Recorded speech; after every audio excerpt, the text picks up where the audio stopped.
Happy Easter, everybody. So, happy Easter for real. Hope everybody's safe and hug your loved ones, call and see how everybody's doing. At least send a text message. Let somebody you know, or somebody that you love, or somebody you think love you, let them know you love them.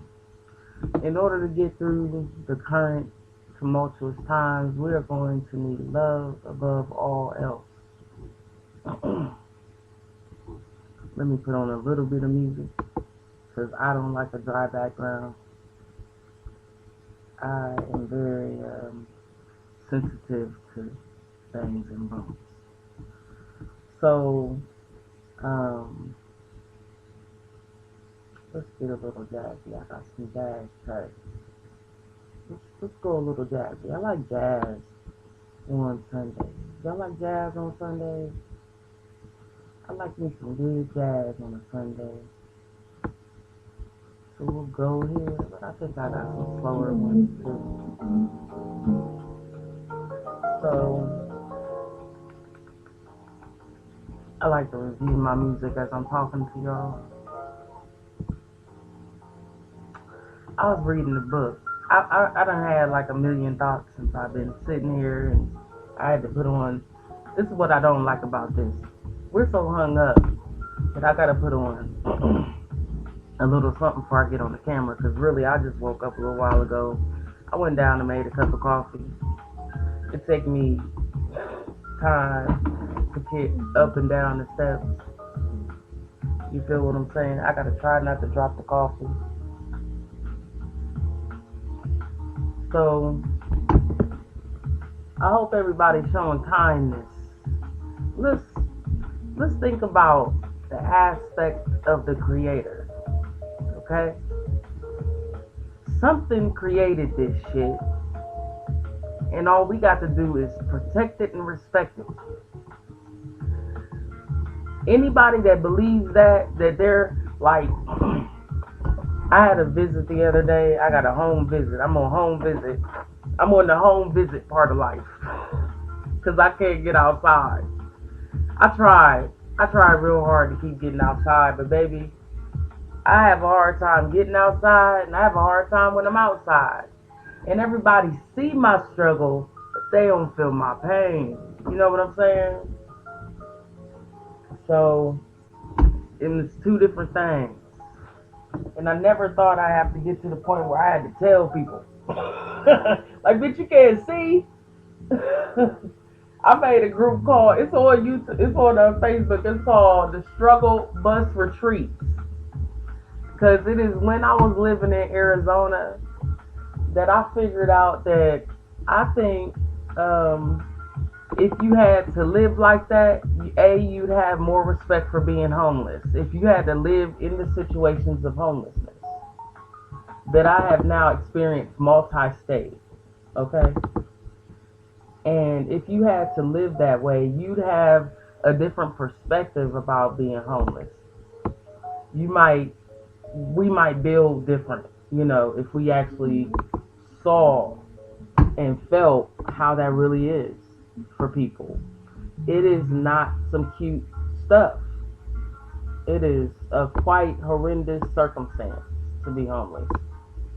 But hold on, y'all. I'm trying to line up the tracks. You know how I be. Trying to see what we can get to, so I can just, if I keep on doing this, I'll forget my point here. But I may jump around because I was talking about the homeless. Let's see. All right, so anyway, I had to do all this just to come on camera because we had to part our hair in the dark. We finally got a straight line here and there. But y'all, this is important. If we don't act together, you do not want to be like me in a car parting your hair in the dark. Because I'm telling you that this thing that they are calling the digital protection grid, I have experienced this. I don't know if I'm hypersensitive. I can't tell if it's ADHD and PTSD and all of that or not. because um, the way I have been feeling around, the way I've been feeling, period, is painful. You know what I'm saying? It's painful. But they don't see nothing wrong with you. And then you got your RFK coming out. This is how this man influences my life. Let me just be honest with you. He influences my life because here he comes along talking about people my color don't have sensitivity to pains. They all think this way. I can't believe if you think this way. Like, I've heard that doctors had to take oaths and police got to take oaths, but I don't understand what about that oath make them not be able to see people of color as human beings that feel. I don't think they feel. If I may humbly say, maybe you're not feeling. If you think if you think that pain is defined in any way or stands within the scope of color and race, something's wrong with you. Pain don't got nothing to do with your race. Pain got to do with your experience of pain.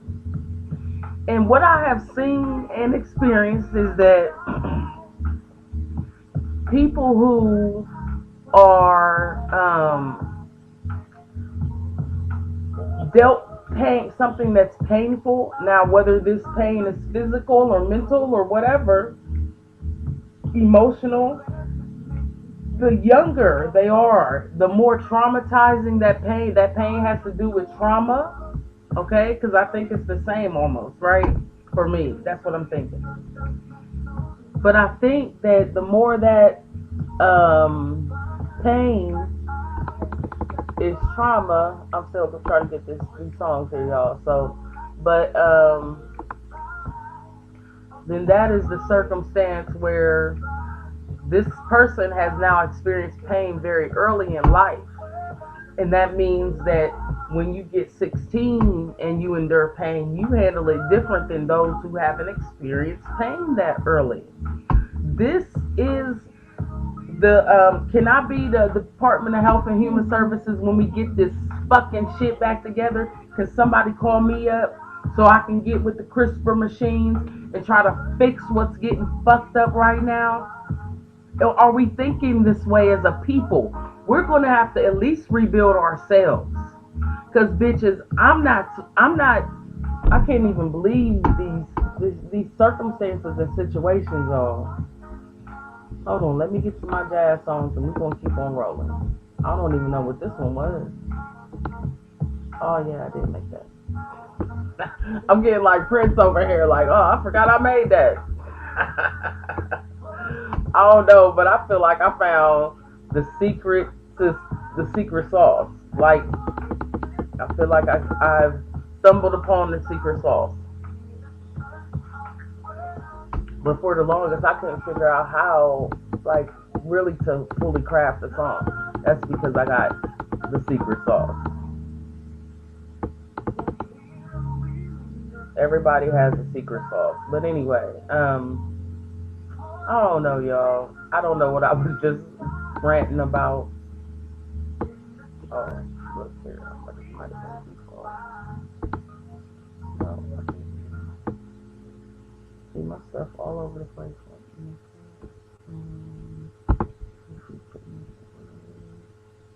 Okay. Man, y'all. I don't know. Alright, this might be one. I don't know the version. Why can't I? Fire goes filtering at night. Yes, even this type of music. Because you need this. And I just bought my saxophone, and so I had to make me some nice, melodious music to be able to play my saxophone to, you feel me? Like, they made us do stage band in school. But shit, whatever. When you like I talked about before, I feel like they should have had me on drums like I wanted. You know what I'm saying? I really think that particular school that we was in, I think what they did was they tried to set us up so that we looked pretty for them. And I was always a big girl, so they had me just hiding behind, well, I hid behind the stand. I really didn't want to be seen all that much, like all that. I practiced, but I was playing basketball. I was at the center. That's the thing about learning instruments. You got to sit in one place, and I ain't want to sit at home. You know what I'm saying? I always want to be out, and I'm saying at the time this way I can. You know how it is. It get crowded when it be a lot of people in the crib. You know what I'm saying? And a lot for me is a little. So, um, uh, yeah, we're just going through a lot as a country, and I think it's gonna take luck. I think that's how we get through this is togetherness. And so, I was thinking like having parties. You know what I'm saying? Because we got this line dance thing going on. We should have parties, and you know what I'm saying. Still get together with your loved ones because how I'm feeling about this is this thing that they calling. I think that first. I think that first deal when we first dealt with um, the CV back during his first administration, I think that was a test run for what they're doing now. It was to see if we would be compliant. You know what I'm saying? Would we just how off the hook were we? Who was where? Who was the threat? But the problem was the threat was being perceived not as an actual threat to our democracy, but a threat. Well, yeah, but a threat to him to the person that was in office at that time. You know what I'm saying? When that first jumped off, and he played dumb really well. I remember that time they had him on stage talking about you should have told us, and I'm like he ain't know either. Well, fuck, how do we get in the house then? And they're in the house. I ain't in the house. Did y'all notice that? That it wasn't us in the house. It was it was the poor people that was outside in the shit. Fuck. Now I get it. Now I think I get it. Because okay, so when how can I tell y'all this? Do your research. You can just do your research even on YouTube, but just think about the things you got to know about the new technologies to figure out where we're going. And to figure that out, you're gonna want to know about certain stories that have come out yesterday about certain companies that I mentioned in my video from last night. So go to that video because I'm not repeating it here. Um, so go there and learn about the new technologies, right? And then what you're gonna have to do is cross-reference that with like who was out, because if anything was being done, the people that were out would be the most affected. And then on this, I guess, enactment of that type of behavior, because all of this now is all rounding us all up. So because they're snatching women off the streets.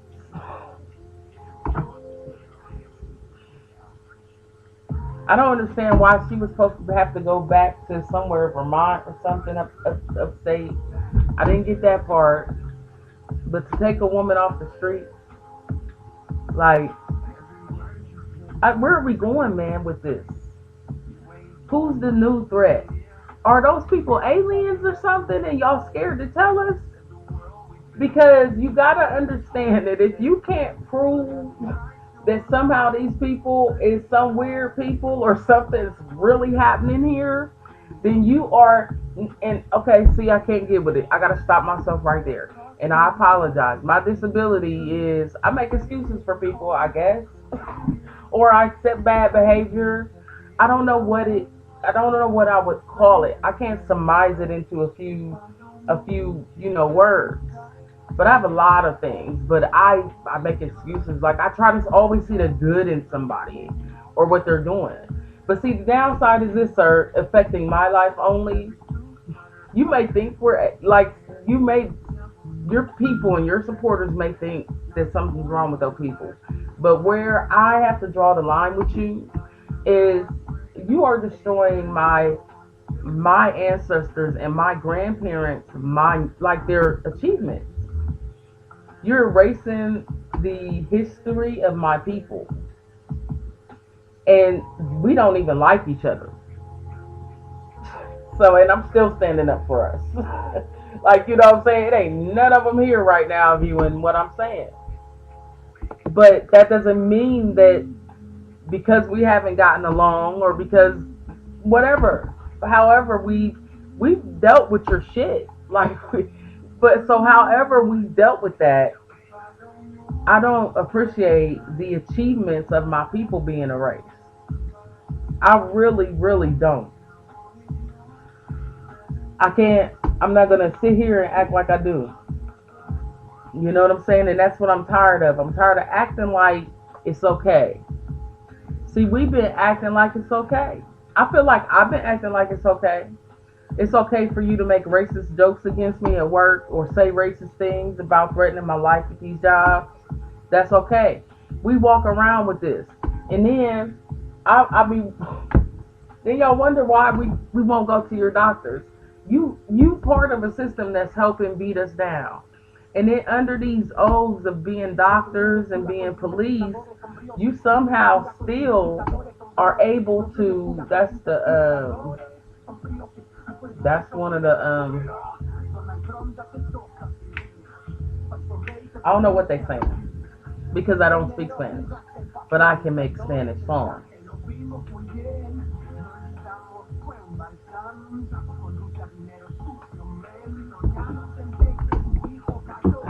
You just gotta anyway.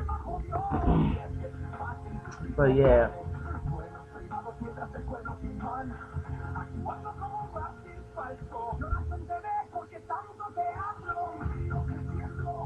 Anyway, so let's see. Here's another one. Let me see if I can use this right here. That's some kind of revolutionary song or something. I don't know. I just had to experiment a little bit, see if it could be done. Really, like I got some real songs dissing this dude. I don't know when I'm gonna play them. I got a whole diss album. You know, if this was called Love, I could make a whole song, a whole album called Hate, and all the songs would be about him in some fucking way.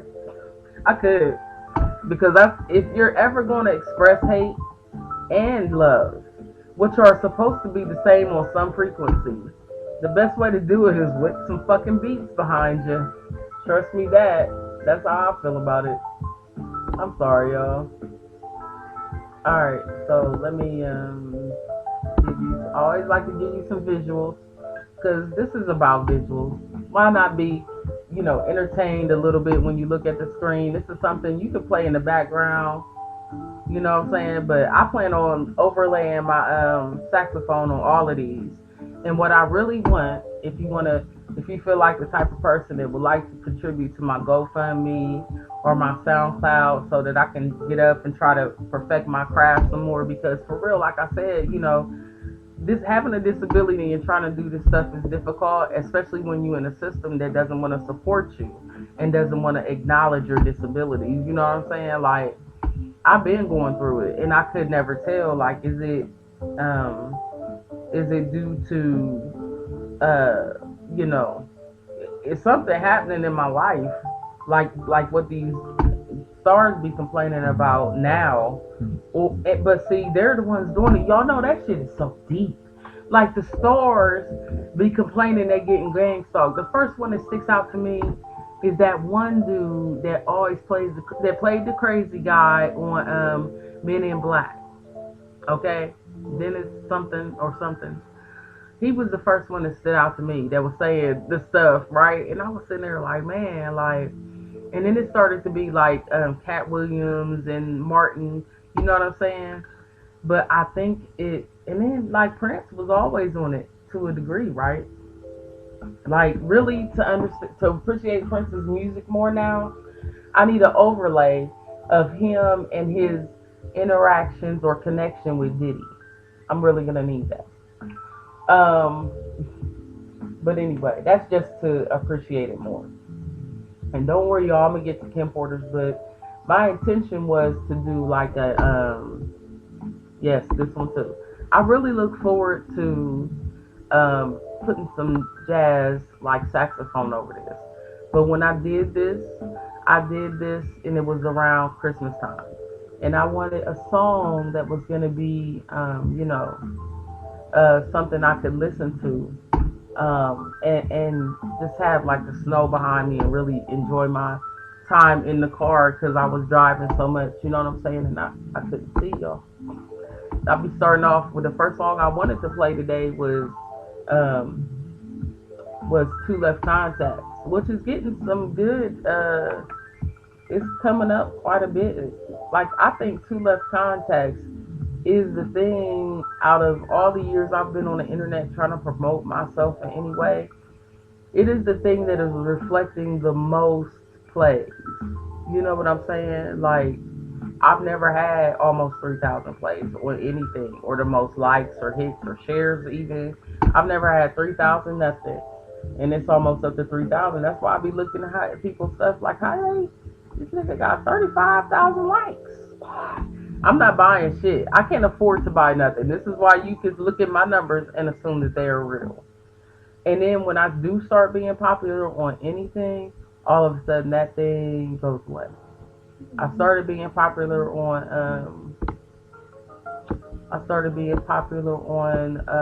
MySpace, and MySpace got bought out by Carl Icahn, and then Carl Icahn went through it and fucked it all up because we had got to the point, and my kids showed me this. We got to the point where we was coding on MySpace. We was coding the background pages ourselves and changing the whole MySpace look. And it was a simple code, and all you had to do was copy and paste that motherfucker. And you could change the background of your MySpace and have it like nobody else's MySpace. And you know how I be with the graphics. I be on the graphics, like for real. So mine looked this sweet. It really did look sweet. But yeah, y'all. Alright, so I'm about to get into the Kim Porter book here. I'm pretty much done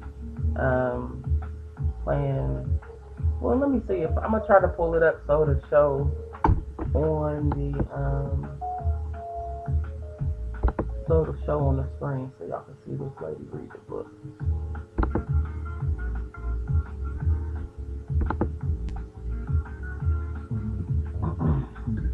Every point that I started, this is why I call it my ADHD broadcast. I'm gonna just be serious about me in life. You feel me?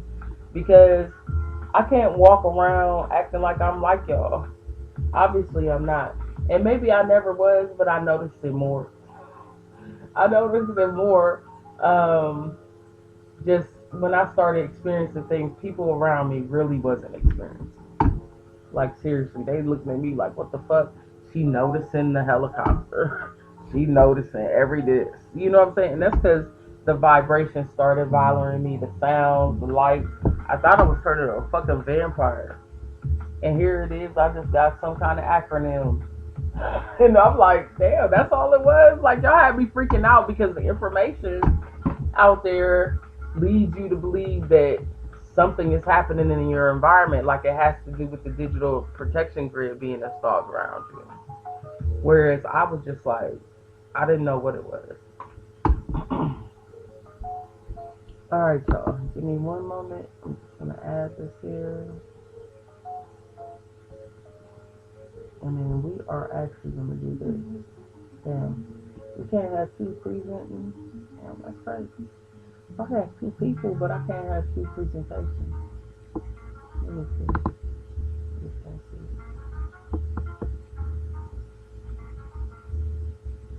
The hell is that?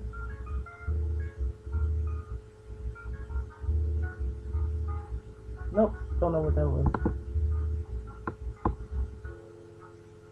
Alright, so let's see if we can find this lady.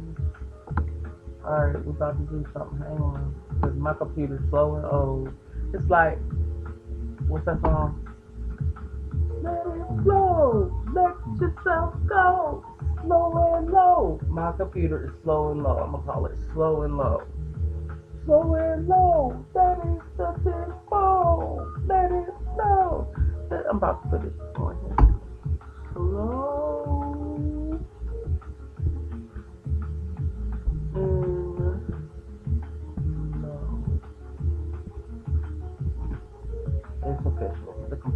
now called Slow and Low. That is the tempo. Let it flow. Let yourself go. Slow and low. That is the tempo. Oh, that might be a whole new song, y'all. I'm trying to tell you. You might see that one up here next. Slow and low. That is the tempo.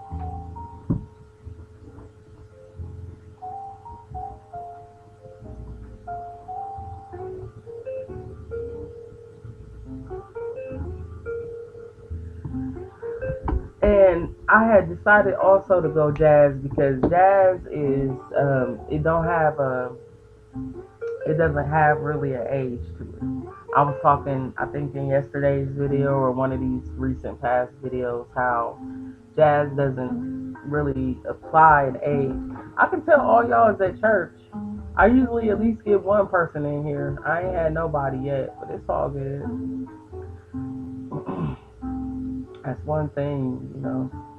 It'll still be here, and it's timeless.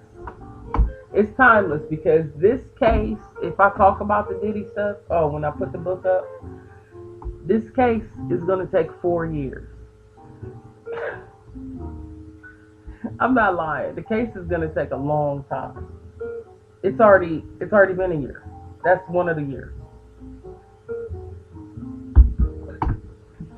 Look, and like I was talking about yesterday, I've seen I've seen our brothers show empathy as they're reading the information and hearing about this case. They can't help it. They're like, man, because inside they hate to see someone like themselves, or they are somehow affected. I'm trying to tell you, the content creators, listen, and maybe I'm just that messed up, okay? For real, for real. The people who really are struggling and are content creators, you notice, I don't think any of them that I chose on my first review of content creators, I haven't figured out how to do TikTok on here, so, but I did the video on TikTok. But I don't think any of the content creators that I had chose to review at that time, I don't think that any of them are really truly in. I'm sorry to judge, but I don't think of them. They're really struggling too much because this platform to run it alone is $35 a month, somewhere like that. And so that's a lot to me. I don't know how people are surviving. I'm having such a hard time. I've been having a hard time. That's why I be like, I call everybody normies and everybody different because that ain't my experience. Like at one time I was floating along just fine, but once this disability stuff and all that came in, and I started honestly moonwalking backwards is what I've been doing, not on purpose, just because I am struggling that much and I need some extra support. And like I said, you know, I feel like people in the African American community really don't get it. You know what I'm saying? They really don't understand. And this, this construct that we live in keeps us so living paycheck to paycheck that we can't really help one another. It would make our shit fall off if we help someone else. Now, here's what I see on YouTube first. I want to show my intro page to YouTube. And I guess I gotta sign in. Damn. I don't think I gotta sign in. I don't think I gotta sign in. I just gotta look for the video. But I'm gonna show you on my YouTube page when I log in. Let me pull this over here first. Oh, I think I just did it. Let me see if that's showing up the way I want to show it. Yeah, it is. Alright, so we can roll with it that way. I'm cool with that.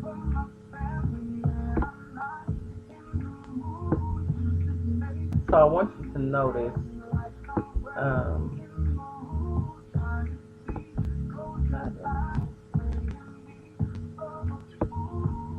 Okay.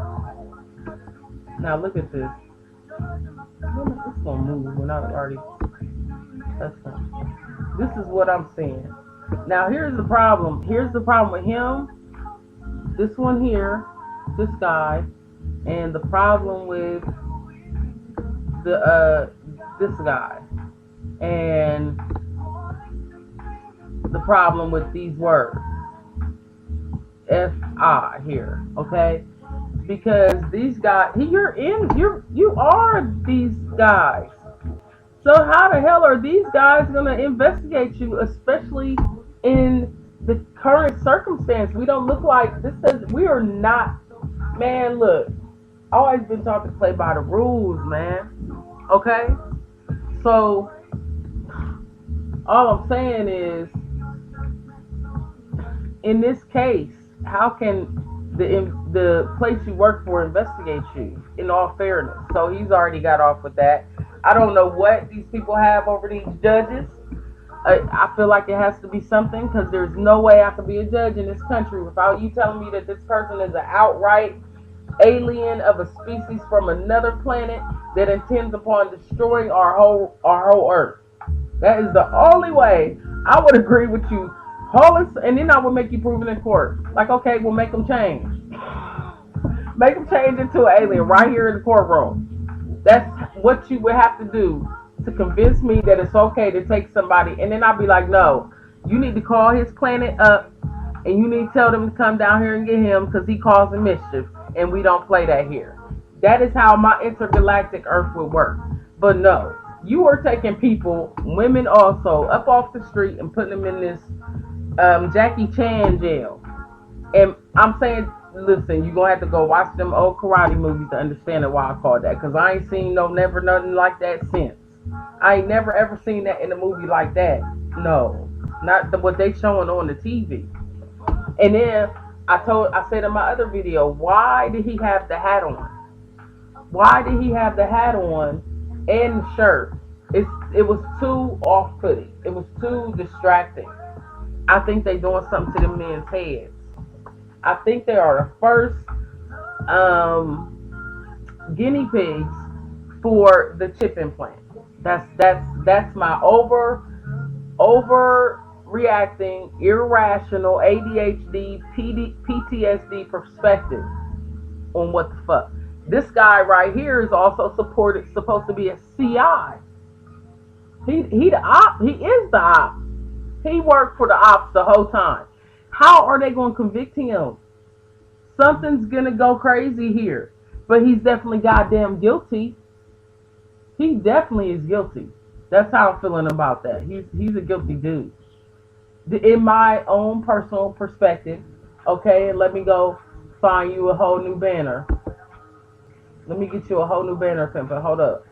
Because we are prepared. Let's play that one. Okay? Because I do not know nothing. I don't know these people. Oh my gosh. I don't know these people. From Adam's house cat. Okay? I did not ask to be born at a time when you all decided to be born and doing all this shit. You are here on the same planet that I occupy doing this shit, and I'm going to address it. That's where we're at with the circumstance, okay? That's how I feel about it. So let's let him restart. We're going to take some of my pages down and give somebody some ease of whatever. And then we're going to get started with, yeah, because we're cool over here now. Let me figure out what this book was called. And then we got Ken's Lost Words. I think it's part of the title. Hold on, y'all. I got to figure out who I was watching. She done broken down in chapters.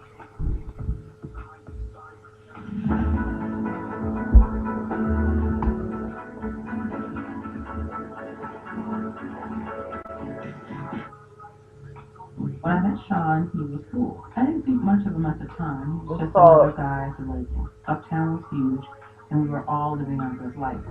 But Sean continued to Jamelia or something like that. As a young single mom at one of the hottest companies in the world, life couldn't get any better than it did. My boyfriend was getting even bigger. He and Clive were hanging out a lot. But I didn't think anything of it. I mean, that was his boss, and he was doing things bigger than most men dare to even drink. Then it happened. I mean, Sorry. okay, I was a little bit. Oh, Cecily.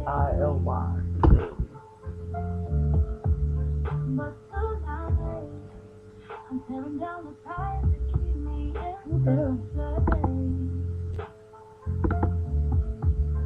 Your words will change. Your touch is curse. It felt so sweet. I need freedom now, baby. But baby, I need freedom now. I've got to find my feet. Free me all up. Free me from the love that's tied me down. I break these bonds, no longer bound. It's time to let the past fade to black. I'm not looking back, no, I'm not looking back. So take my heart, believe my soul. You can't control me anymore. So this is, I will go as far as to try to make a song be something that is necessary for me to move on. And sometimes moving on is so hard, and I have gone through the depths. So I made this to myself. This is not to someone else. It's to, like, I have to let it be, not them. I have to let it be because I'll be off the hook. All right, can't pour this wood. I do be off the hook because of that. I think it's because of the ADHD and stuff. You know what I'm saying? Like, so people can let go really easy, and it's really hard for me to let go. Like, it really be extra hard for them. It's extra fucking easy. They like, you know what I'm saying? And then I'll be like, you know.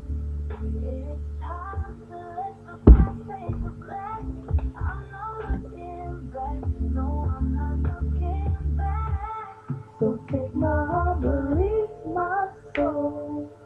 You can't control me anymore. I speak the words that set it free. This love is gone as history. Oh baby, it's over.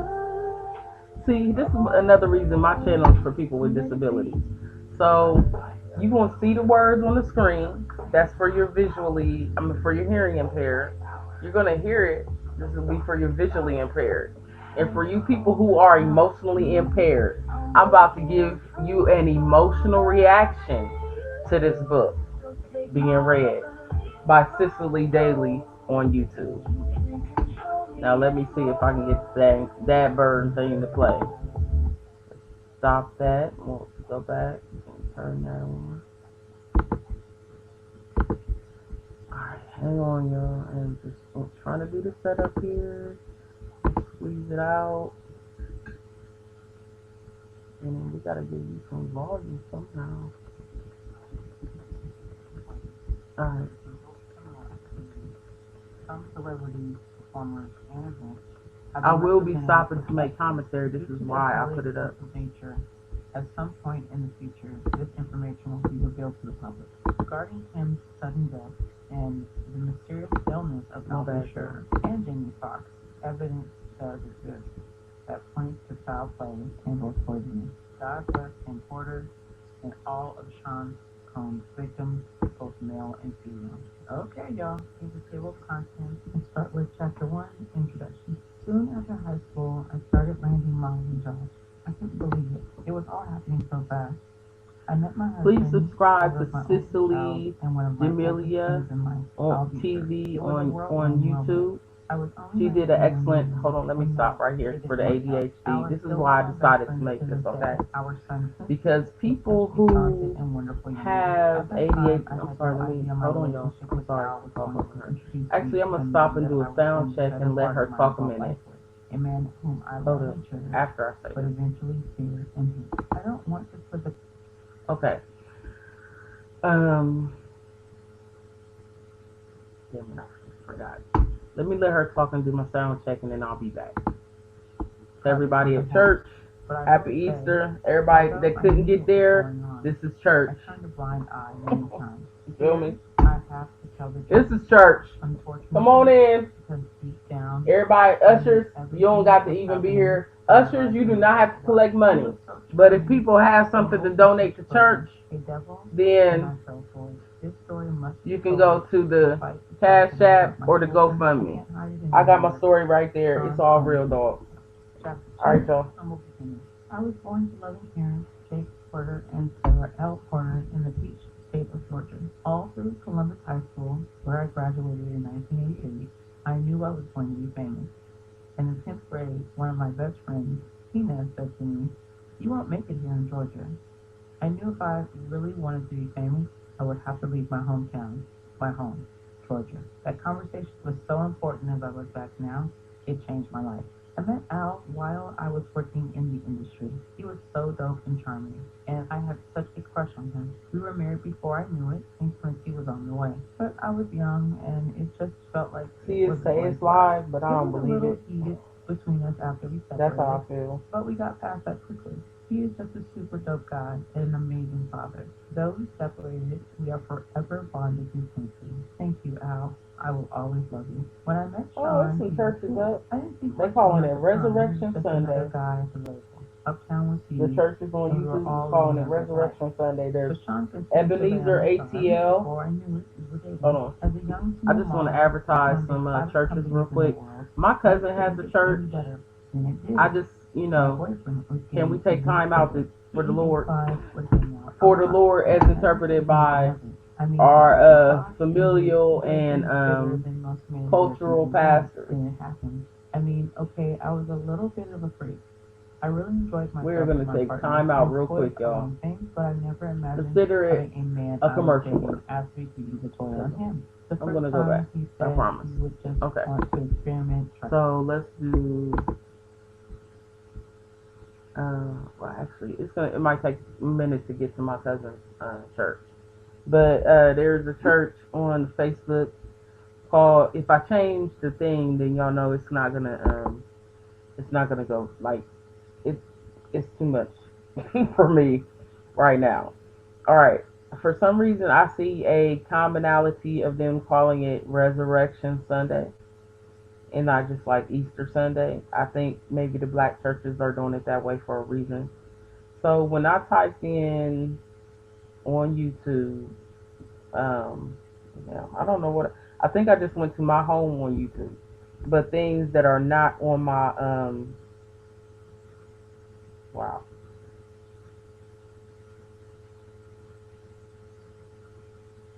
What? That's crazy. Okay, the first thing that came up on my page is absolutely bizarre, but it's from Times of India, and I can't read it. I can't read it right now. This says, reflections from the armchair every Sunday. They do Magister Clavus is live with his reflections from armchair. Black Star Roland Martin is on live. Let's see. All right, so New Birth MBC is live. I don't know. Is New Birth? I think New Birth is one of them one kind of churches, right? They got 14,000 people watching for their Sunday worship live from New Birth. They should have put something Easter on there. You got the Potter's House is live. Ain't that one dude? The Potter's House of Dallas. Sunday morning service at the Potter's House. It's 11 o'clock somewhere. You know what I'm saying? Don't Count Me Out. Sunday worship service. Dr. Kevin Johnson is on with 1.5 thousand watching. I am a reviewer. Like, that's what got me on YouTube. Like, I review other content creators. This is what I kind of do. And it's for, like, consistency. Like, once you watch all these cats, you can really get an idea. Like, I think that's why I was pointing out the whole thing about people and how, like, if you've been doing this and you got $35 a month, That means you also have at least $50 a month for internet. You have a good computer. I'm not because I don't review no content creators that really be on no scrubby shit. You know what I'm saying? So, like, because that's what's not attractive. You got to really be talking some good shit, not to have a halfway decent setup. And a halfway decent setup is gonna cost you $35 for the platforms to do it. Then it's gonna cost you $50 for your internet. You're gonna be paying at least $50 a month for your bill, but then you also have a place in which to do it in that's quiet. So you either live by yourself or you live with people that you can have out of your home. And so what are you paying there? $1,400 a month, $1,200 a month, unless you live in a home with your parents, which really means you're a scrub like me. I ain't here to judge though, you know what I'm saying? But don't judge me. That's all I'm saying, for real, for real. Don't judge me either. So you got to be a little bit set up to have been doing this. And the people that I review, I feel like, we want to, well, all I'm saying is there's a lot of Sunday worshiping going on right now. I think you just type in Easter. Most of these people are African American.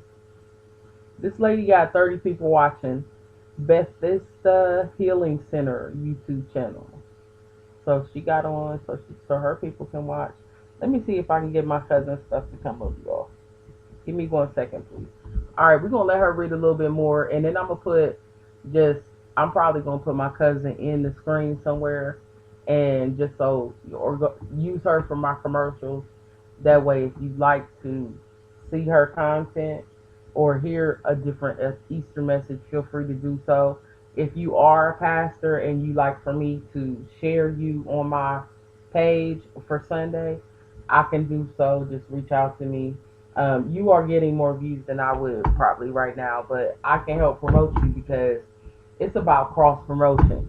I have worked in tech support enough to know that the way the internet works, the more linkage you have, the more you're going to get seen. And you want to know how to link that. So I do know how to do it, but you need a network of people to really make it effective. We should do the history of the black church because the history of the black church is important. It really is. All right, I'm going to let her finish and I'm going to find my cousin. That's something new. I was forced out, but he kept begging. He said it would only be this one time, and he was just curious. I was only 20 at the time. I failed to help. I hated it. He fled from it, and there was shit on it. I left him alone after that. Girl, Lord. Okay, chapter 3, second chances. Sean kept reaching out. That's her talking to herself. Like, girl, Lord. Eventually, in a few weeks, we ran into each other at an event. He came over and sat next to me. We were cordial. He flattered me by saying, "You look so amazing." I replied with a simple, "Thanks, Sean." I tried to get up to leave, but he pulled me by my arm. So as I turned to him, he looked deep into my eyes and said, "Look, what happened between us is weird, but I really care about you. Can we?" He paused. I tried. I took two things that All right, when they play their commercials, and I made them all I do is this. It might be just like 3 seconds. I'm the owner of Ticketov, and I If it ain't, all then over the world. I will. That's for your dogs on my website. Okay. I was searching for a platform where I can really manage my business, a place that can help me share my knowledge. Anyway, y'all.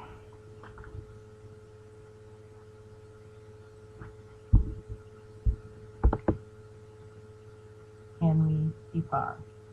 I tried to use this. I still haven't done my sound check. I pulled my hand back and said, "Sorry, Sean, I have to go. Please, I think I'm falling in love with you. Can we talk?"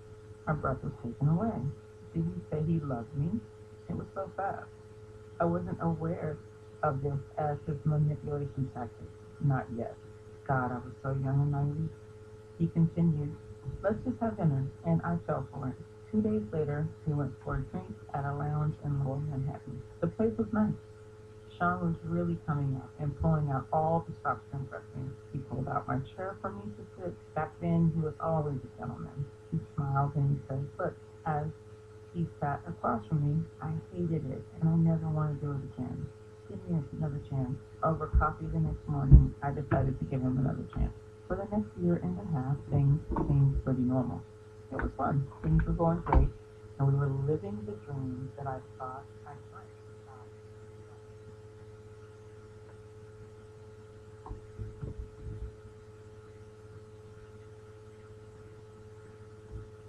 My bad, y'all.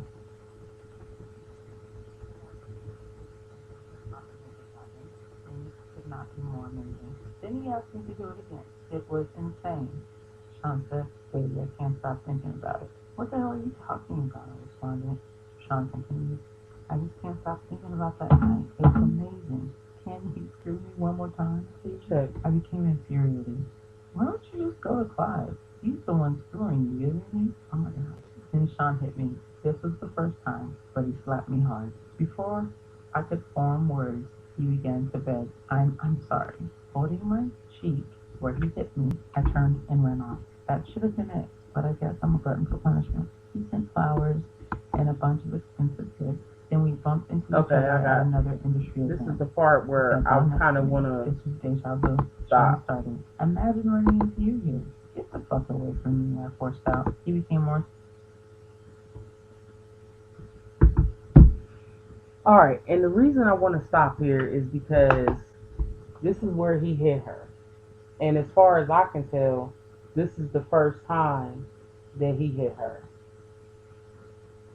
But remember, we learned later that this guy had a habit of knocking women out in college, and it don't. I don't think it starts there. Like when you start putting oh man, the mom aspect in this and the possibility of her career, he could have been a heavy hand for his mom, reinforcement for his mom. Like I think she might have a lot to do with this, and I that's not to speak bad about mothers. I'm just talking about this book today because, like I said, this is my first time I'm getting to really review it. So this is the first time in the book that he hit her. Serious as he said, look, baby, I'm sorry, but I just glared at him. There's nothing you can ever say to me. Nothing. After awkward silence, he finished, you know I love you. I love your son. He's my son. I don't know how to fix this, but I'll do anything. I'm sorry. Shit, he can be so sweet. Here we go with the love thing. This time, it's not falling in. He was great with Quincy, and to be honest, despite everything, I missed him. As he stood to walk away, I remember hearing myself say, call me later. What the fuck was wrong with me? Chapter 4 is forgiveness. Sean arrived with flowers in hand. He wanted to see Quincy. He was so good with him, and Quincy ran over to hug him. I felt my heart. Who could have thought that this simple ear trick could help fight off dementia? Did you know that memory loss is not a condition of the mind?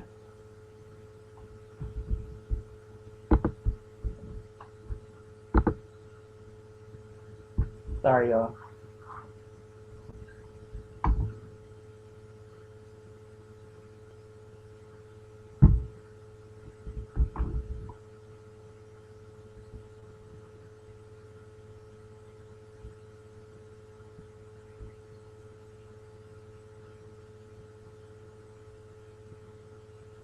Alright, so the reason why I'm doing this, y'all, is because my bad. Does he want butt plugs?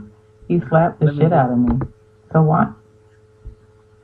Everything. I missed him as he stood to walk away. I remember hearing myself say, call me later. What the fuck was wrong with me? Chapter 4 is forgiveness.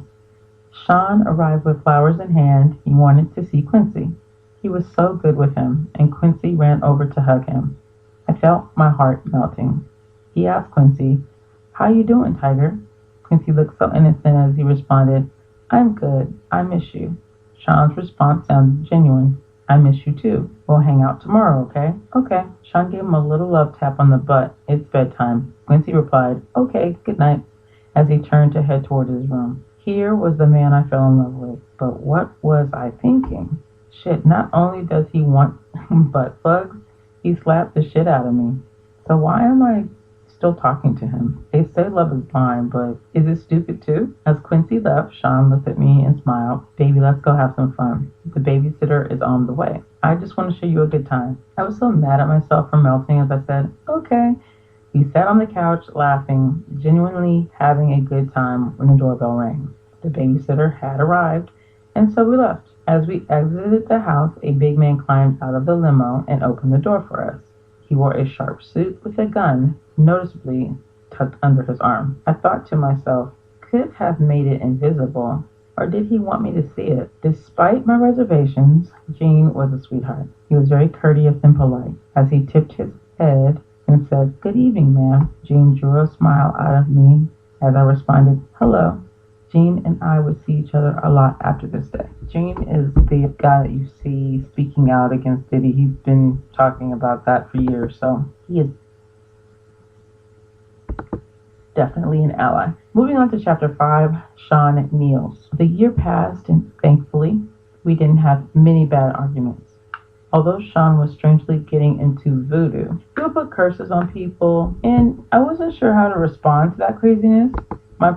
There's the voodoo part that I had mentioned the other day in the other video, I think last night. Problem as a single mother was I wanted to be married. Girl, what a contrasting statement. He always had excuses and delays I don't when it know came if to committing that's to marriage. Kim Porter His talking to label the was blowing reader. up, Biggie dropped, and it was just about to be over. He also signed Mary J. Blige, and of course, when I found out that he slept with her, we fought. He claimed it was a mistake, and my stupid ass took him back. Again, Sean asked me for a threesome with her. At first, I was mad, but Mary was beautiful. It was our first threesome, and I loved it. Mary was sexy. Hold I would up. not be doing this a lot, but it was so hot. Their first threesome was with Mary J. Blige. This is why Mary J. Okay, when the Mary J. Blige first came out, right, in my reality, like she was stud. To me, she dressed stud a little bit. She even acted stud. Her mannerisms was stud. You know, like a tomboy. You feel what I'm saying? And yeah, so that's interesting.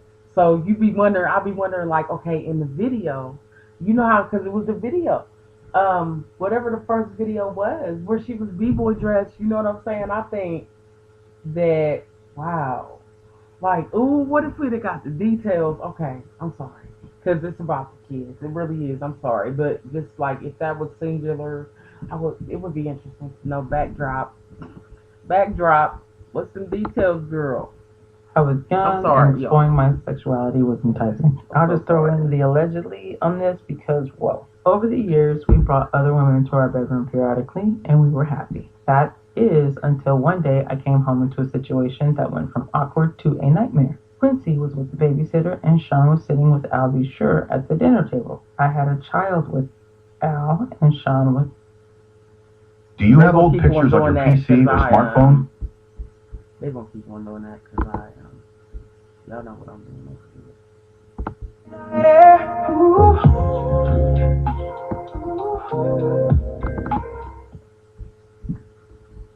Alright, let me see if I can show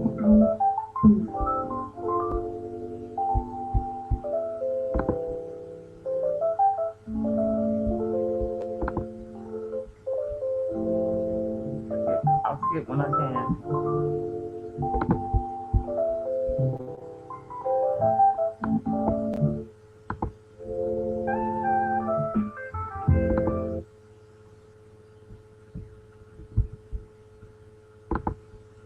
I did say this was going to be discombobulated, right?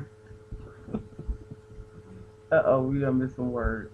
You know, if y'all want to hear it like uninterrupted, you can go to her channel. I don't mind. I'm kind of doing it as a promotion. After a couple of drinks. But I remember him saying, "It's still weird seeing you with my friend, but you're happy, so I'm happy for you guys." This is what Al responded, "Thanks, man. Me and you cared so much." Al replied, "Cool, word." The conversation took an odd and awkward...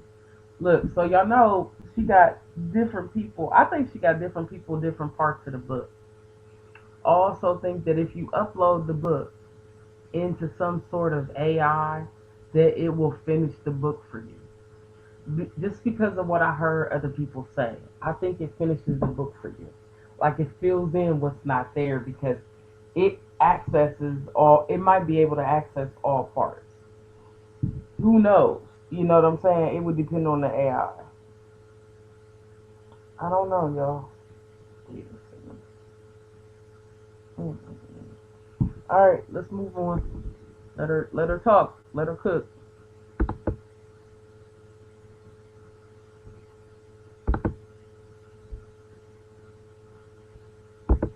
Awkward. How would it affect Quincy? I think that's a great thing to think about. Think about your child. Because, whoa. So I asked, are you both sure? I imagine both of them inside of me. I knew this would be awkward sexually. There'd be some bumping of genitals. Whoa.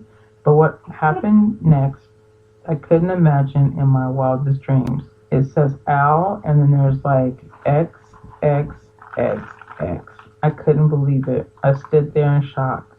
But when Sean X, X, and X and X, I ran out of the room. This was too much.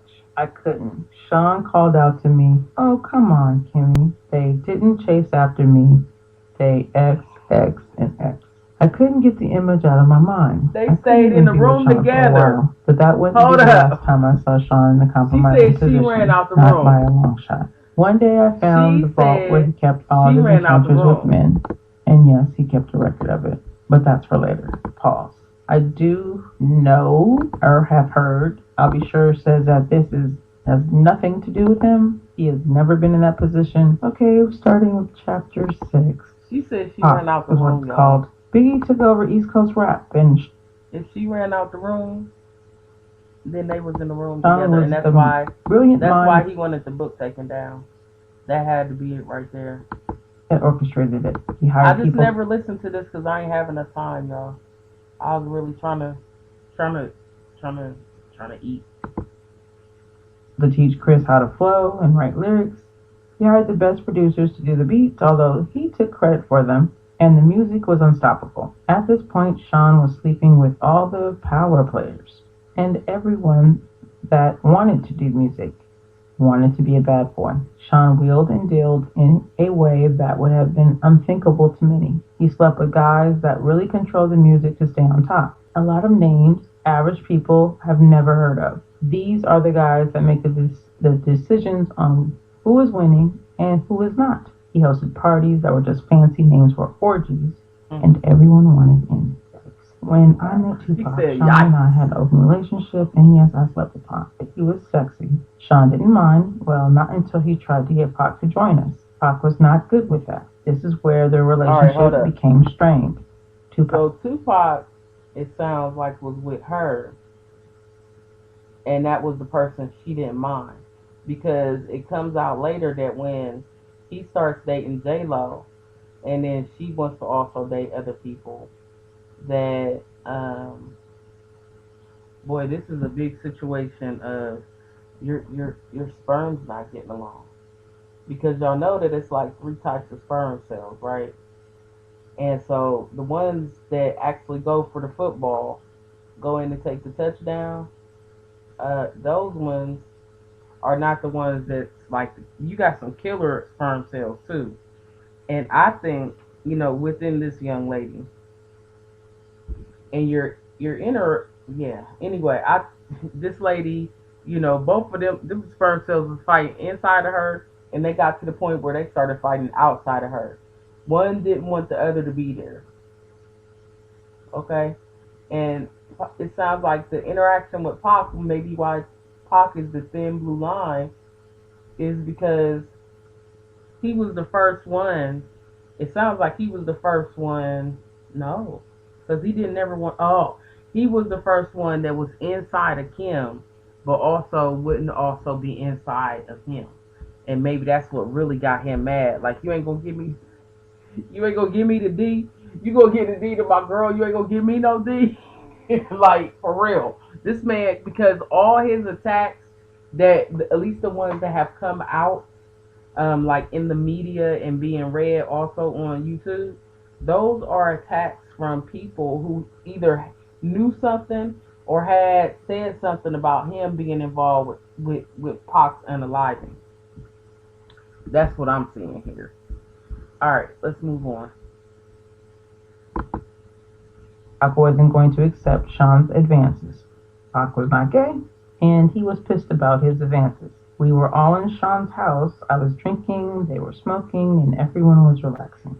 Sean came in on what I was sure he would call a smooth approach. My baby is bad, isn't she? Huck threw me a sly smile. Hell yeah, I felt myself blush. Sean was now in full swing. Think you hit it harder than me? I couldn't believe he disrespected me in that way. I was not playing with my response. Sean, what the fuck? Pop came to my rescue, or my defense rather. Damn, bro, you ain't got to do a sister that way. Tupac appeared upset behind Sean's words, but Sean went in for the kill regardless. I think my dick's bigger than yours. I bet I can make her come faster than you. What's up? Pac was appalled. What the fuck are you talking about, nigga? I ain't trying to run no fucking train. Sean continued. What are you scared of? Let's see who fucks better. Let her be the judge. Yes, at this point we're inviting others into our bed for a while, but I am not used to, and will not stand for, disrespect. I wasn't the only one upset. Pac shouted, Nigga, you talking about pulling your fucking dick out? Sean was undaunted. What, you scared? Tupac simply left, which is the right thing to do. He just left. He ain't say shit. He just walked Things out. were contentious. That's what then. it is. You think?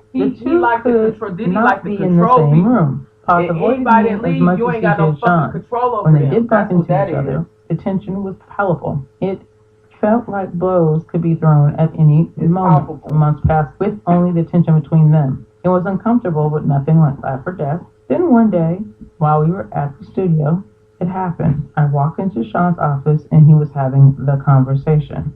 Sean sat across from Jimmy Henchman. Don't leave that fucking studio alive. I don't think I was supposed to hear it. I continued as if I didn't. Hey, Sean. Good morning, Jimmy. They didn't seem to think I heard anything. I'm ordering breakfast. Smiling. Sean replied first. Let me get eggs, sunny side up, and grits. And orange juice.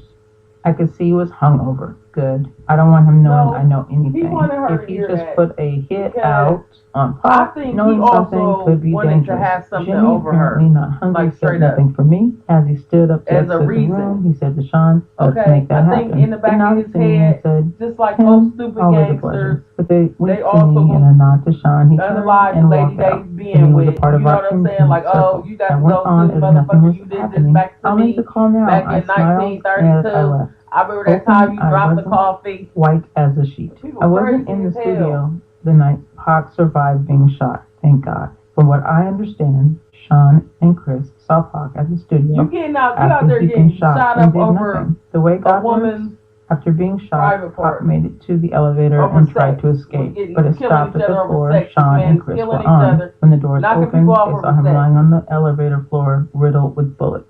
The fact that they didn't call an ambulance, although they saw Pac lying there, swimming in the pool of his own blood, would be all the evidence Pac ever needed. He, of course, placed the hit, and Tupac is a soldier. This is not something that will be unanswered. Tupac didn't do well. He lost a testicle, but he survived. First it was time I heard orchestrated, and Sean, what becomes, was the orchestrator. Ooh, I've got some opinions on that, but I'm gonna keep going. We're on chapter 7, called Threats. At this point, I knew I had to get away from him, but I was scared. Is he gonna take my life? Jermaine struggled for years with dental issues before finally finding Nubia. Listen to what... Listen, go ahead and play that little commercial.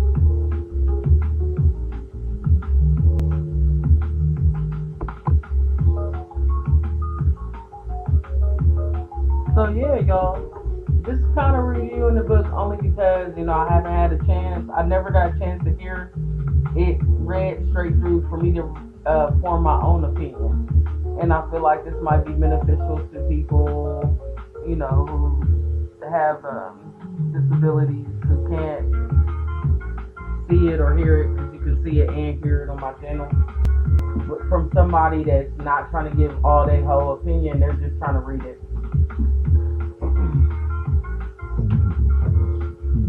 Alright, I think we should be about to go back. If you're just joining us, I got the GoFundMe at the bottom and the Cash App.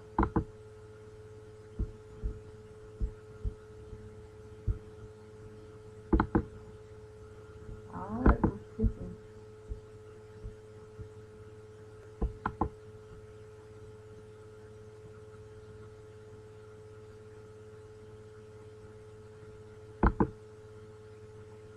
Is he going to take my life if I try to escape? One February evening, I Escape. thought I had found She had to my call it opportunity escape. at dinner after an event.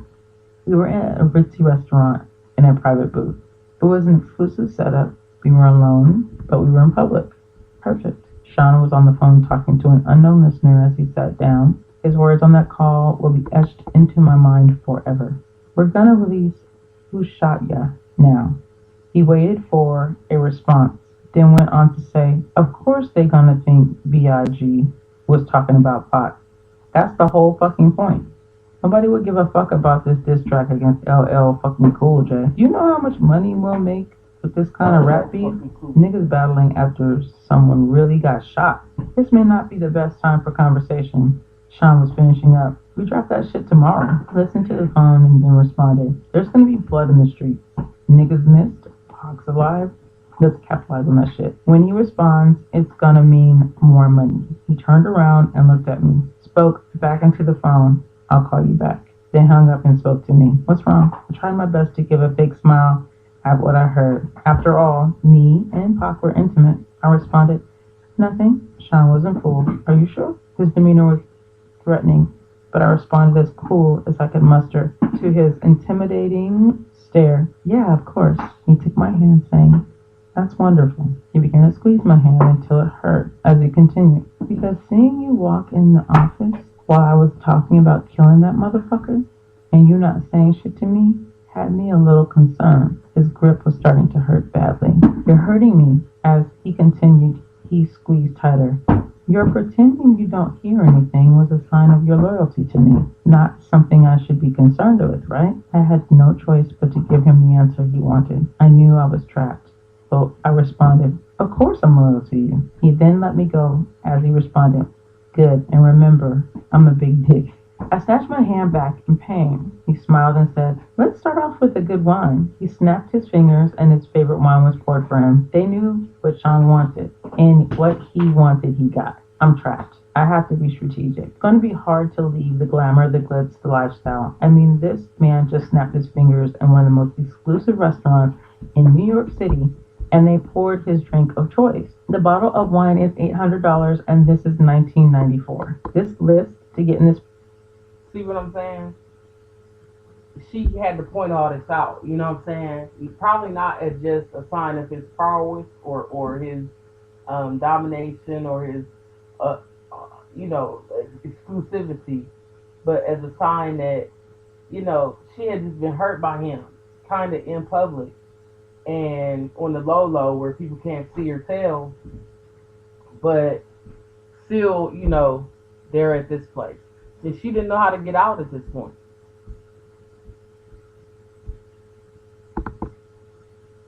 Place is 6 months long, and if you're somebody like Mayor Giuliani has a table here tonight also. If I got up and walked out, I would be safe, but what about tomorrow? He sipped his wine and smiled. You're not drinking? He pointed to my glass, and of course a waiter filled it. They all knew what I liked as well. Sean has a bad temper. He yells sometimes, and okay, he's roughed me up once or twice, but he never punched me, he never bruised me, and he never hit Quincy. I would not have stood for that. He never laid a hand on my son. At the time, I never thought of him touching Quincy. And anyway, the significance of what he said hit me. Is he mad at Tupac over me? I'm the big dick? Oh my God. The last time he put his hands on me, it was because I enjoyed Jamie Foxx too much. Shit, he enjoyed Jamie too. Who? He gets so insanely jealous. It's not fair. He wants to bring other men into the bedroom, but gets jealous when he does. Damn, you're quiet tonight, he said, snapping at me back into the present. I asked the question that was burning in my mind since I walked into the office. What does Chris think of this? He looked at me coolly and said, his fat ass just better keep doing music. Whoa. A third guest was escorted over by security. Sean motioned for him to sit. A waiter walked over to Sean Carter and asked, would you like something? Oh my gosh. Carter responded, no thank you. Then said hello to me with a smile. Smiling, I replied, hey Carter, and took a sip of my drink. The Seans may share a bed together from time to time, but thankfully, I was never asked to join. His nervous laughter, like, what am I reading right now? Carter went on to speak to Sean. I thought we were meeting in private. Sean replied with a nonchalant shrug. I had to discuss something with her. It's fine. Go ahead. He wielded this kind of power. Carter shifted uncomfortably in his chair before continuing. It's true. Chris and Pac were about to start their own label. Sean slammed his fist against the table, shouting, Doesn't anyone have any fucking loyalty? Carter, well, that's not what's happening now, right? Sean peered at Carter with distrust. Why the fuck are you eager to share this with me? Chris is your man. Fuck, he brought you on and you're stabbing him in the back? Carter responded with indignity. First, I'm tired of being that nigga's son. I need to come out from under his damn shadow. Sean smiled slightly. Whoa, okay, I respect that. Carter kept going.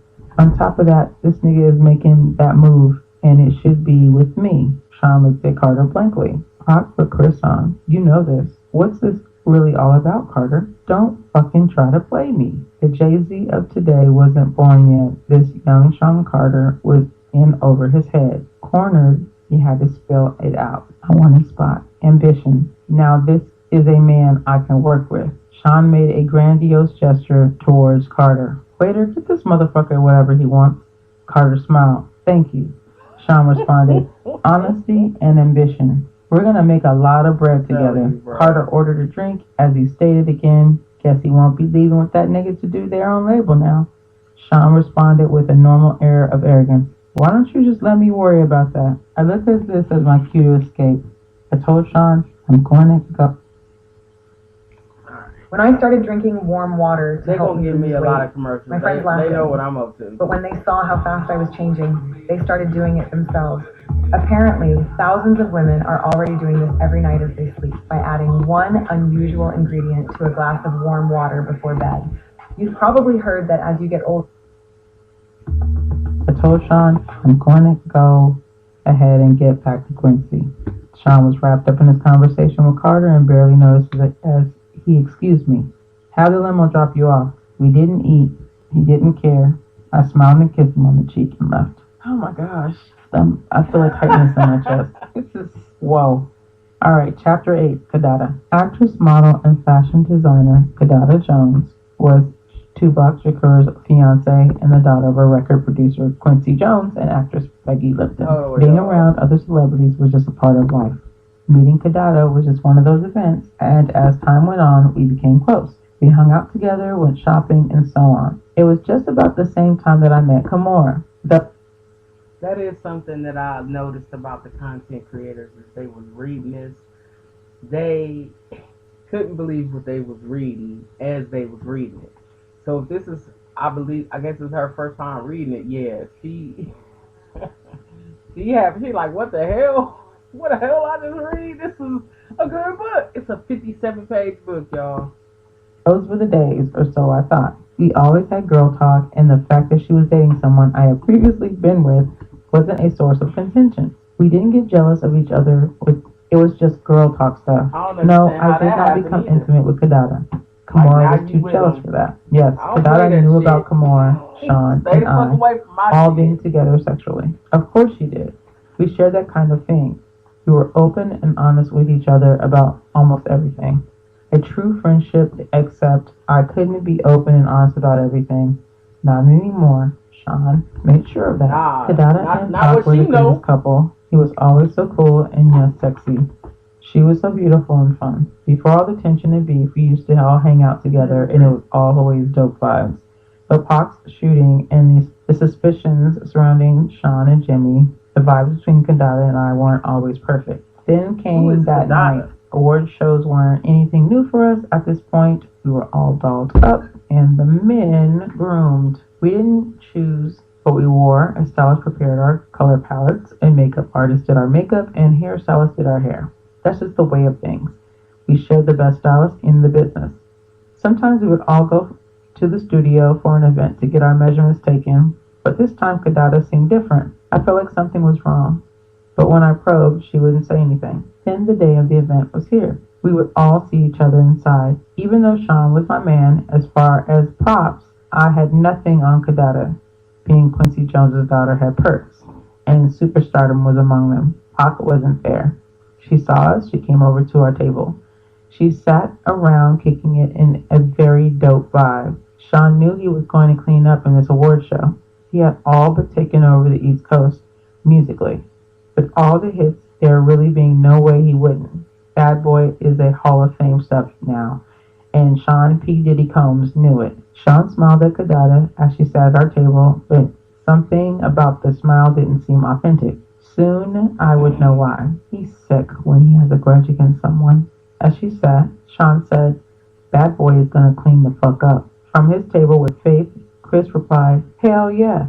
And that new shit we bustin' out gonna have these niggas sick. Kadada signaled for the waiter to pour her glass of ginger ale that sat over at her table. As the waiter refreshed her drink, she said, Pac's music is gonna get some love too. Sean grimaced. Oh, come on, Sean. I know y'all got your differences, but you have to admit, the man makes great music. Sean looked at me, the corner of his eye, I want to show y'all then something. took another sip of his favorite cognac and replied, Bad Boy got the hottest music on the fucking planet, but I'm tripping. Everybody gotta get their shine, right? Kadada sighed. Sean, Tupac thinks you're involved with him getting shot. You two were so close. You need to make this right. Sean responded indignantly. Why the fuck would that nigga think I had anything to do with it? Kadada retorted. Sean, can you blame him? Sean was obviously not happy with the question by his reply. Hell yeah, I blame him. We had a good thing going. All of us. That nigga turned on me and he has a fucking balls to blame me for his shooting? The indignity he mangled to spew out while lying through his teeth was something I did not expect. I was thrown back for a moment before interjecting. Da, do we have to have this tonight? It's Sean's big night. Kamora heard the ruckus and made her way over to our table as well. She sat down and said, Hey everybody, with that big dimpled smile. I smiled and replied, Hey. Kadada also seemed happy to see her as well. She said, Hey, what's up, Kimmy? Kamora, never the type to hold her tongue, went straight at it. The whole place is buzzing with the fact that you're sitting over here accusing Sean of having pot shot. Y'all kinda loud. She laughed. Kadada seemed embarrassed as she looked around to see everybody staring and whispering. But she wasn't about to back off. In fact, she doubled down. Anybody here not talking about it ain't real anyway. We all know Sean was behind it. Kamora forced a smile. Honey, we don't have to do this Y'all here. see this? Kadada made clear that she was not going to be silenced as she I need continued. to Oh, stop. let's not hurt the feelings of Sean Puffy Combs. He only had one. Now, this is why I think people are under threat. Okay? Now, I realize as a lawyer and just as a civilian, you know, if you're a good hearted person, you want to keep this fair. But me, I want to keep this about the kids. For real. If this has to do with what is rumored, it has to do So with. you think you know Wicks? Do I you would really? not ever. I would not. I would not ever worry about these adults and how the fuck they feel about something. This look. I want you to see the young lady's title on her video because I'm just gonna have a commentary about the title alone. I'm just going to comment on the title. The title says, Diddy Court Hearing Summary. Was it fair?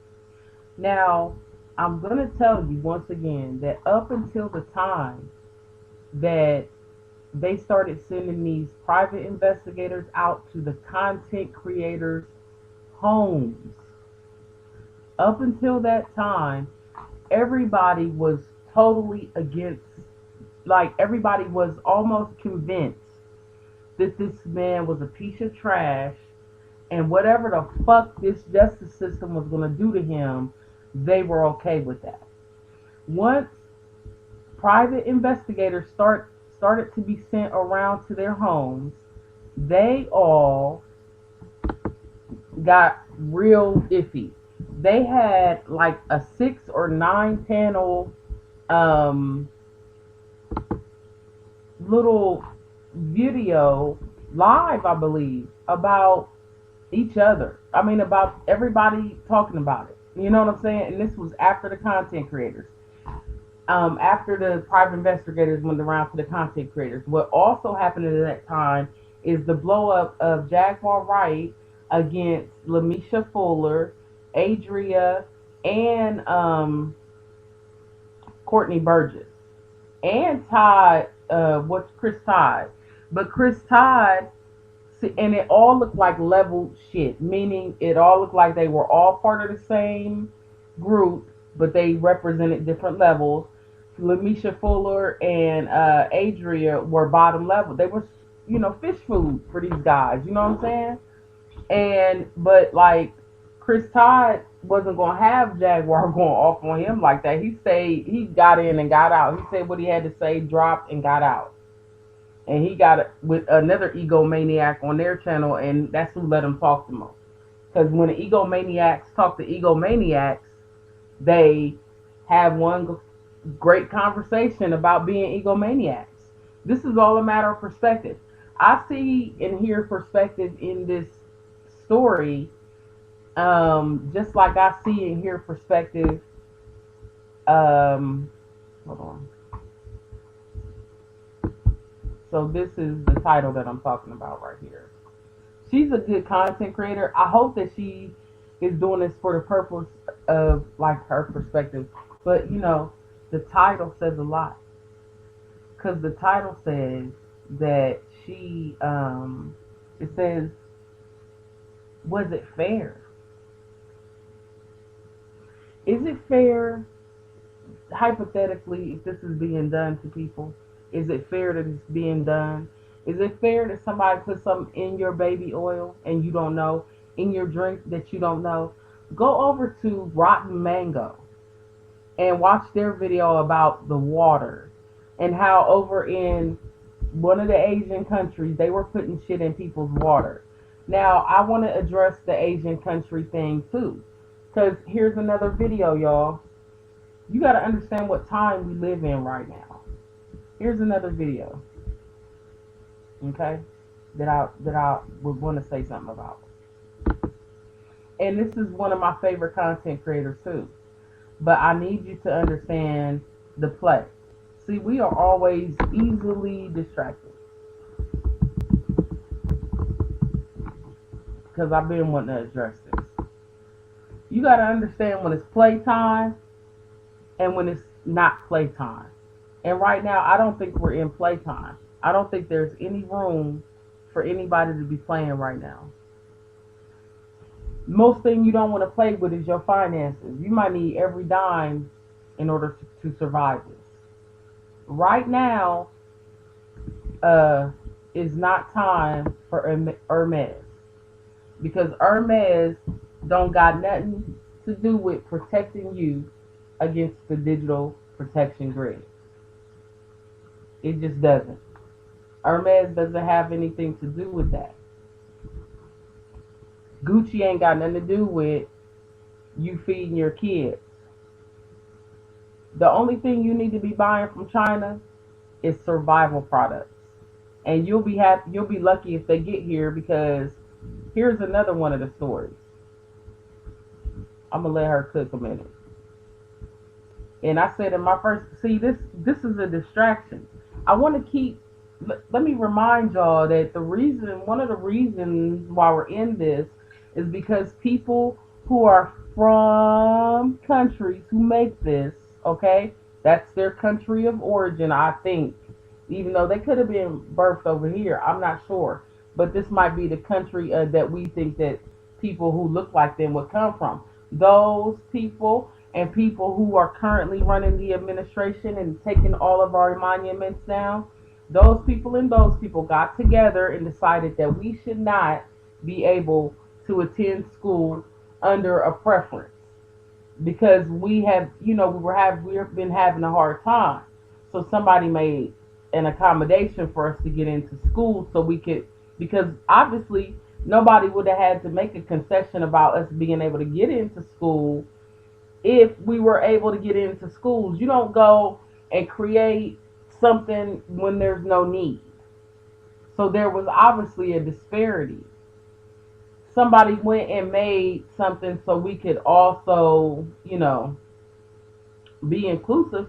And then the people who make these products went and got with the people who um, are hating on us from birth, from the cradle, and still want us to see they like us to be consumers, but they don't ever want us to be owners and buyers. So this is appealing to you as a consumer. What we need is empowerment to be owners, okay? Owners. We need to be owners. And nothing about buying your Hermes, your Dior, and all these brand names is going to make you an owner. It'll make you look like the tightest consumer on the battlefield. On the digital, you are going to look cute, girl, while you are being attacked by the digital protection grid. As far as you know, this could even be some kind of ruse to make sure that you end up part of the digital protection grid. It really could. You never know. Because you got to purchase, and that thing that you purchase with is on the digital protection grid. It's part of it. You don't know. You just don't know, guys. You got to be careful, and you got to spend your money wisely right now. You should be buying things that empower you not to use a lot of electricity, so that if something happens to the electric, you can still, you'll be okay. You're going to need things that are going to help you and your family eat. Think of your children. You are going to have things to help you and your children move around, stay protected. Okay, you're going to need these things. So buying a Dior right now, the reason why they on sale is because it's the apocalypse, y'all. It's the motherfucking apocalypse. And it's on sale because everybody needs the little bit of money. And then it's a ruse too, because if somebody can get you to buy that, and don't get me wrong, I might be the only one that ain't gonna be cute, okay? But I'm thinking more about survival, and it just seems a little weird to me that a people that wouldn't let us know about buying and selling hair, that only wanted us to be consumers in the hair game, because we are the biggest purchasers of it. You got to look at that documentary Chris Rock did about bad hair or something like that. I don't know exactly what it was called, but I know what it was about. It was about all them countries, like the ones that are selling us this stuff, didn't want us, and the ones that's their homies or whatever did not want us in the hair game. Why a few years back was India and China fighting? They had a fist fight on a mountain. Why did they fist fight? I want to know what that fight was about. But anyway, okay, I'm going to get back to the Ken Porter book. I just wanted to say, be careful. You got to listen to your corner and watch for the hood. Do not get dragged into things that this is just going to make you have less money to save yourself, your family, and your children. Our jobs is being taken away. Our monuments is being taken away. And you have to understand that we're being attacked on a financial level. And let's say if we were armies, like in that game Risk I used to play, the first thing you want to do is you want to drain your army's resources. How do you do that? Threaten their housing, take their jobs, and now the money that you have in savings, they're trying to get you to spend it on Dior. You better get the Dior battle bag, bitch. Get the Dior battle bag, honey. Because you are going to freaking need it. And that's all I got to say on that one. We're going to pause that one, get back to the book for a moment. Thank you for joining my ADHD podcast. I really appreciate you being here. One of the most prolific rappers in the game shot. Sean clenched his hands into a fist. If this was anyone else, this would have turned ugly. But this was Quincy Jones's daughter. Sean was a monster in the streets, well feared by men that he knew, but he did not want any of the smoke Quincy Jones could bring. Her daughter could continue with impunity. Sean could not touch her. Christopher. Everybody want to be a monster in the streets. Now we got a whole bunch of monsters in the streets. You've been set up. You know what the woo was? The woo. I always call it, my friend called it set up for the woo. I just started using her word. You've been set up for the woo. The woo is the woo. The woo, woo. You've been set up for the woo your whole life. We have. And we fell for it. We really didn't have much of a choice. Somebody put something in our water, our baby oil, our wine. Okay? We've been set up for the woo. And what I mean by that is this guy has been supported by agencies to do what he's done to our community. He has been involved in guns, drugs, and the trafficking of humans. He has hurt people and he has unalived people. And that entire time, he has been supported by agencies that now are supposed to give him a fair trial and hold him responsible for what they supported him doing. You know what I think about the pilfering of our departments? Take a look at those departments. I think that it is exposing people who have been in hiding. The people who have been in hiding are victims of people like him and Epstein and Weinstein. Because in Catherine Austin Fitz's speech, she mentioned how these people who have been given these clearances, they know how to unalive people. You have to think about this. We've been set up for the woo. I think that our people who have been let over here, I think you got set up for the woo too. Whoever let you over here, like let you out of prison to come over here, and all of you that was going up to apartments. That thing about the apartments you ain't heard. Well, maybe that's because here's the question. This seems to have started around Trinidad Argua, and that supposedly they was doing that in Texas. Is that who we have removed from the country, or did we remove people that were students and people that was upstanding community citizens? Or did we remove Trinidad Argua? Did they get any Trinidad Argua people? And, I've never been more proud in my life not to have a tattoo. I don't know why I never got it. I'm quite sure it's because I'm a punk ass. But I had symbols that I was thinking about getting. You know what I'm saying? Like from my mom. But damn, if you are interpreting the Alzheimer's, tattoo as something else, and you got these stupid agents that obviously the company that I mentioned in my other video a couple days ago, the company that was mentioning that, I don't think they have maybe they don't got a good set of records. If you think that the Alzheimer's tattoo is also some sort of gang tattoo. And this is the agency that's responsible for instituting the digital protection grid. And they think, and they're not admitting to mistakes. They're taking people anyway. What kind of people are these?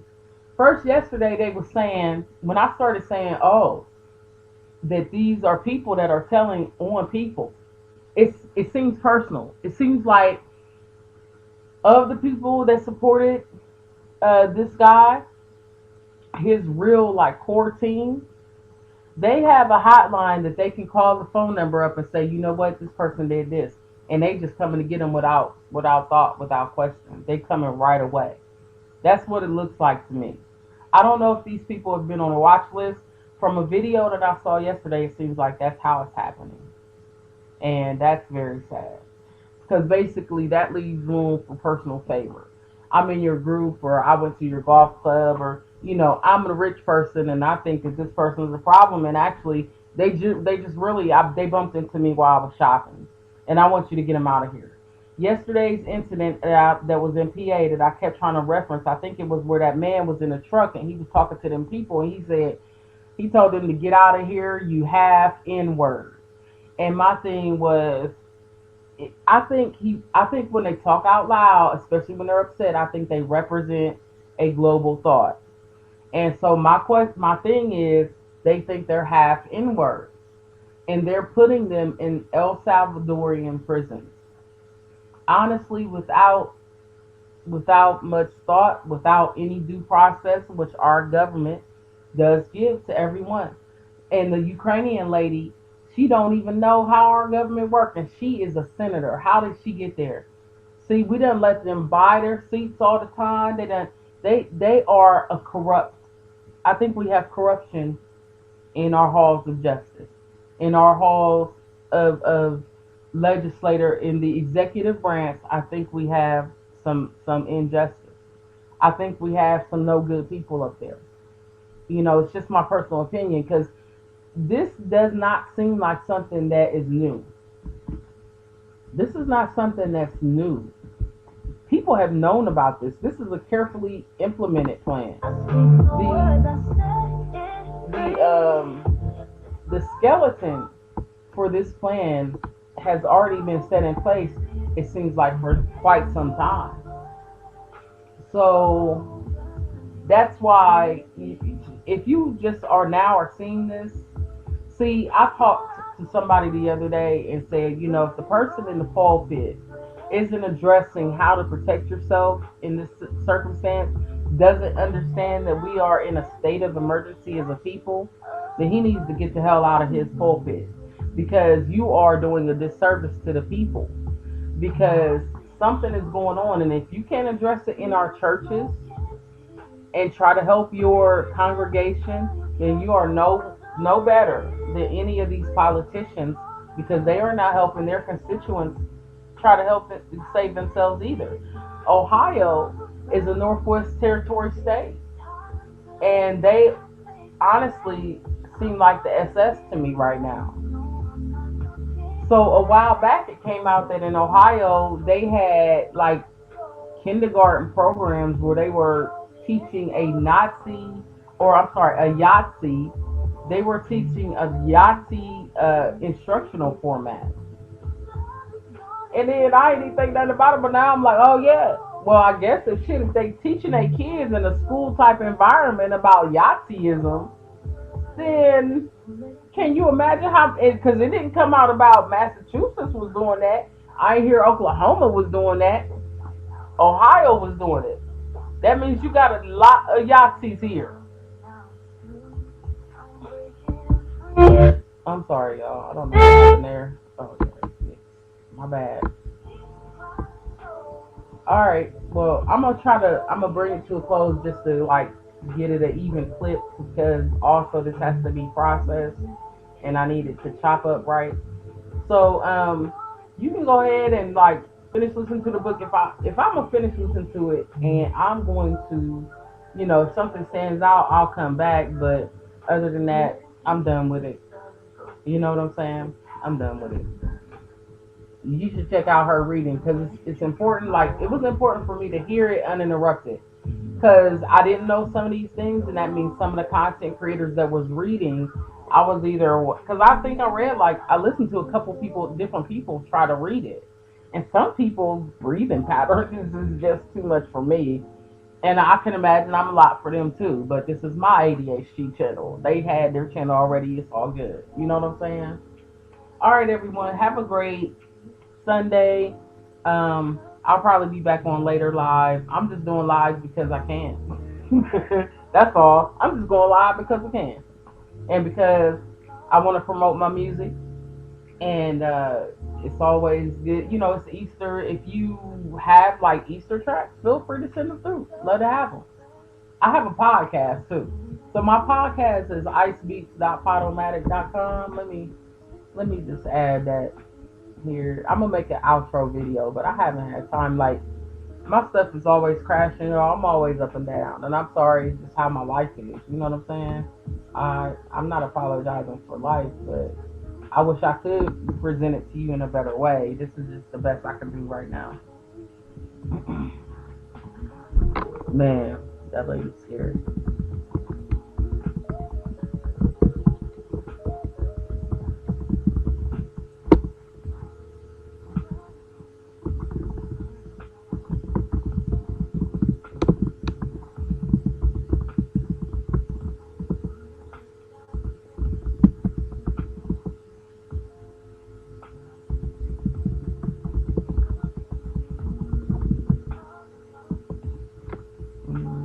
I'm on Amazon.